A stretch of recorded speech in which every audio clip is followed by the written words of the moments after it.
Here are the things I don't need to tell you.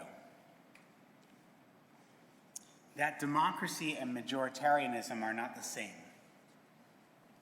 Perhaps you read Chancellor Shuli Rubin Schwartz of the Jewish Theological Seminary statement this week when she wrote, "Democracy was not incidental to the Zionist program. It was among the prime guarantors that all citizens could be engaged players in the envisioned Jewish society. And what democracy demands was laid out as clearly as possible by none other than revisionist Zionist leader Zev Jabotinsky, who said, "It is an incorrect view which states that government supported by the majority is democracy. Even a government of majority rule can negate freedom, and where there are no guarantees for freedom of the individual, there can be no democracy." I also don't need to tell you that an independent judiciary is essential to any liberal democracy. And you don't need me to remind you to be proud of those hundreds of thousands of Israelis who are standing up, flags in hand, to fight for the project of a Jewish and democratic state as it approaches its 75th birthday.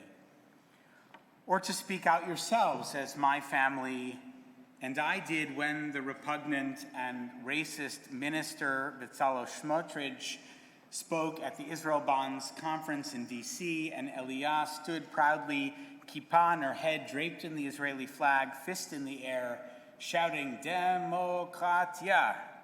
Demokratia!"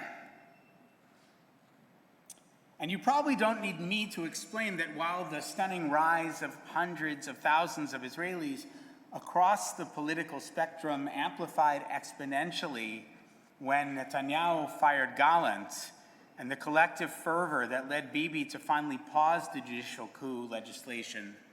While all of this and so much more happened this week, the story of Israel's historic moment is tangential at best to the plight of the Palestinians. Make no mistake, stopping the coup, should this be achieved, is substantially better for Palestinians on both sides of the Green Line than allowing this extreme government free license to subvert basic democratic norms and shackle Israel's vibrant civil society. But the fact of the occupation, the long-term effects of normalization of the settlement project, these are simply not at issue right now. How and when and whether this can be solved will remain a chimera until at least as many people are as passionate about finding a solution to the Israeli-Palestinian conflict through, in my opinion, the advent of a Palestinian state, as they are about assuring Israel's democratic future. So I'm not going to talk about those things today, because you know all that. Or you can learn it and more by reading and consuming good journalism. On this Shabbat Hagadol, literally this big Shabbos, I feel like trying to distill something as gargantuan, utterly huge and unwieldy as all of this into one simple homiletical lesson feels reductive. So instead, let's talk about Leviticus. Let's look at the Parsha, and perhaps our learning will reveal something useful to us about achieving sustainably just outcomes in Israel and beyond. My colleague and Baltimore native Rabbi Josh Rabin reminded readers of his Substack recently that the beginning of this week's parashah is included in the traditional morning prayers. It's part of Seder HaKorbanot, the description of the sacrifices.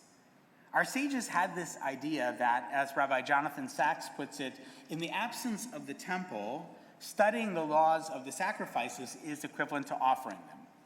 So what do? We daven through these somewhat esoteric descriptions of washing basins and incense altars and flame-broiled goat remains to create space for the work of Avodah Shebalev, that is, the heartfelt offerings contained within our prayers.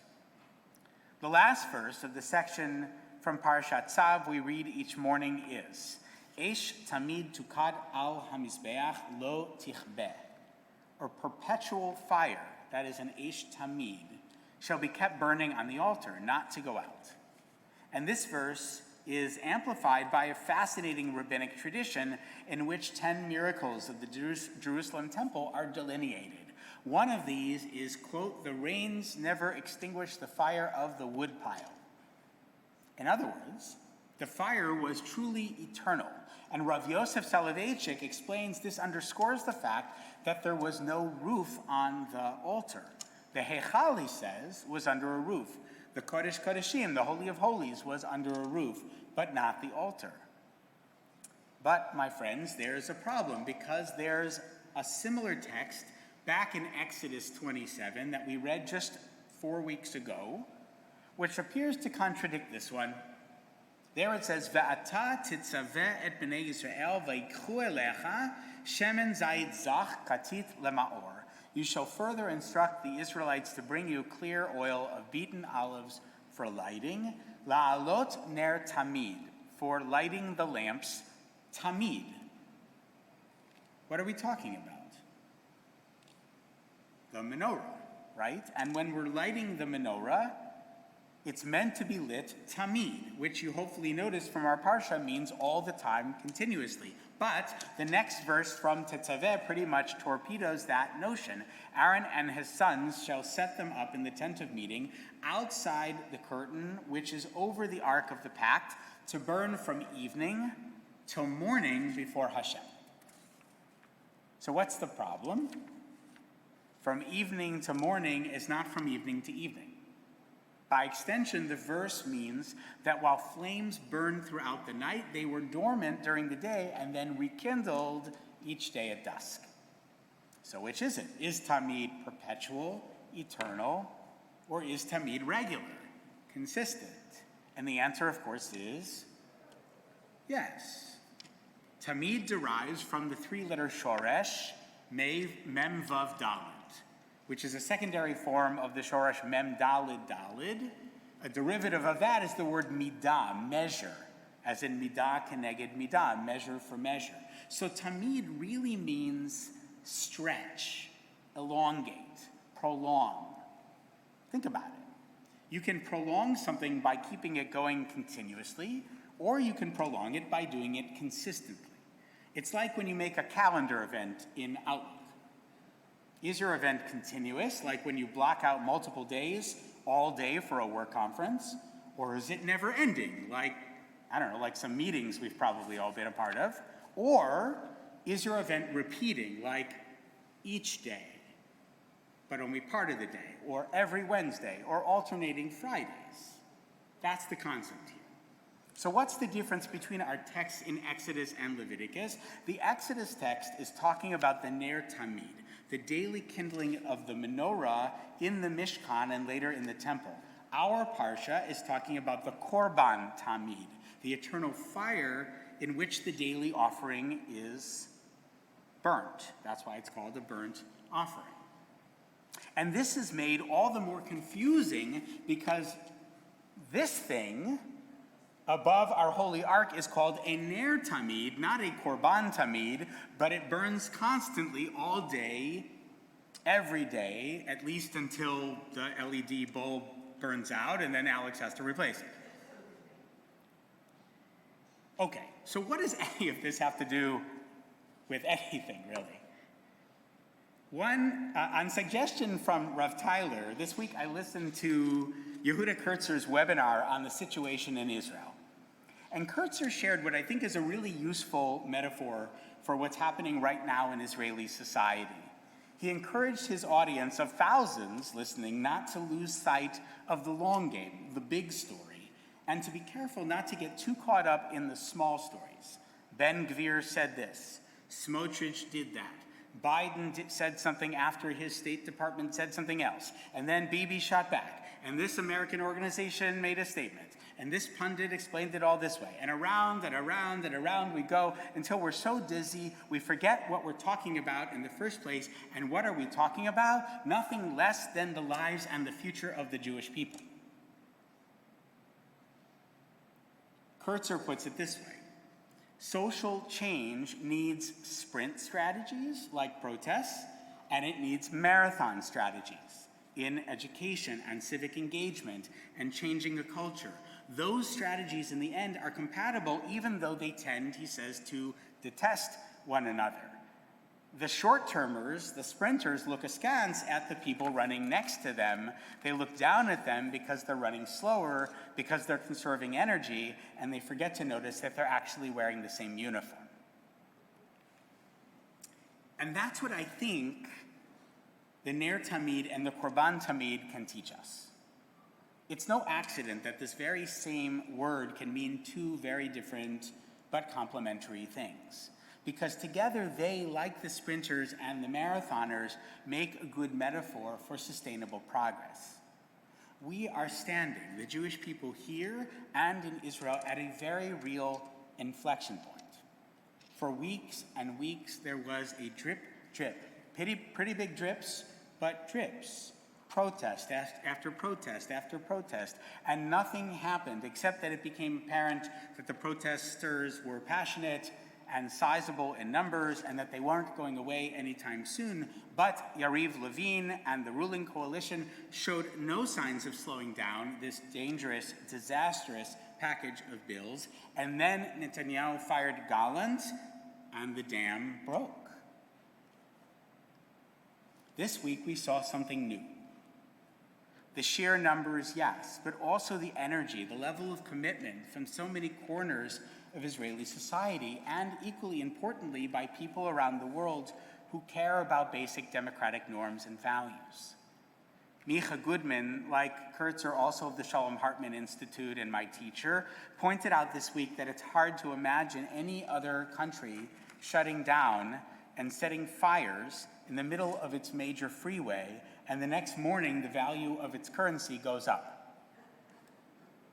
Because good business is good democracy. Because against the backdrop of those pushing authoritarian agendas like Viktor Orban and Donald Trump, and yes, Benjamin Netanyahu, the freedom-loving world says, not on our watch. There is the sprint of protests, of kindling flames again and again and again. There is the marathon of adding wood every morning so that the flames never die out and the opportunity to serve something greater is ever present. How might we create an ecosystem for social change, asks Kurtzer, that can win not only in the short run but also in the long run?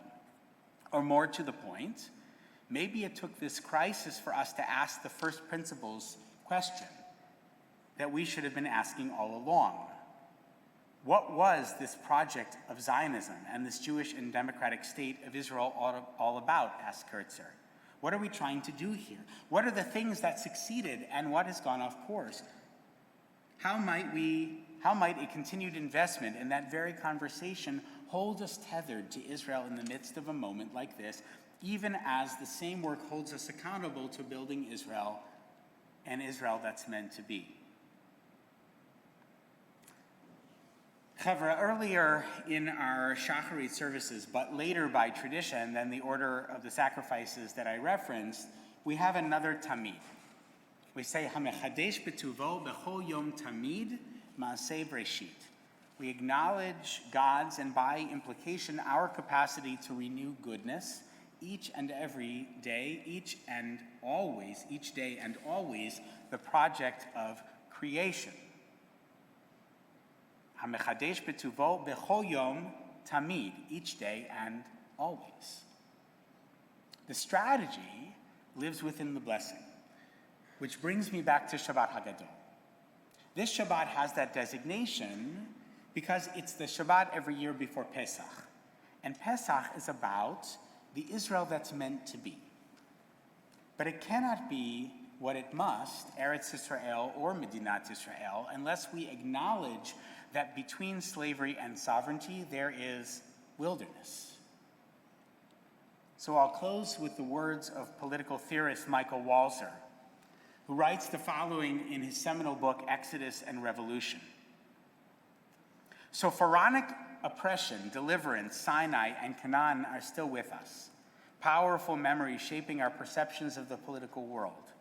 The door of hope is still open.